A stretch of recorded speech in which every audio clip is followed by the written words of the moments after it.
Sport et de deux équipes belges aux Jeux Olympiques de Pékin.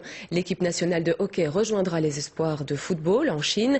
Les hockeyeurs belges ont décroché leur ticket cet après-midi au détriment des doubles champions du monde allemands. Arnaud de Spiegelard.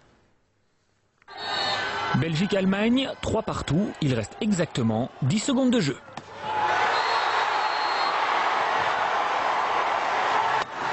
L'explosion de joie est à l'image du scénario invraisemblable de cette rencontre qui propulse notre équipe nationale aux Jeux Olympiques pour la première fois depuis 32 ans. C'est absolument génial ce qui s'est passé aujourd'hui. Ils ont en plus mérité leur victoire, ce qui est d'autant plus beau contre les doubles champions du monde. C'est un scénario que dans mes rêves les plus fous, j'osais à peine imaginer.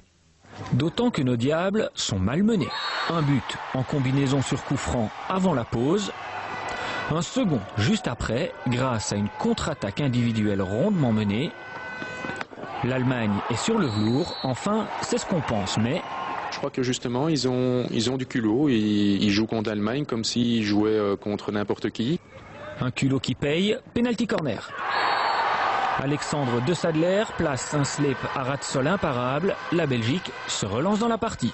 D'autant que 2 minutes plus tard, une splendide action collective menée sur la droite permet à Charles Van der Reg de rétablir l'égalité. La confiance change de camp. Nouveau PC, nouveau but. Jérôme De Keyser cette fois, 3-2, les Belges font vibrer leurs supporters. Sur un stroke, l'Allemagne garde l'espoir, mais les Diables étaient plus forts et ils récoltent enfin le fruit d'un travail entamé il y a de nombreuses années. On est 4e européen depuis 12 ans maintenant, on est 13e du monde, on est toujours entre la 11e et la 15e place du monde depuis une dizaine d'années aussi, 15 ans.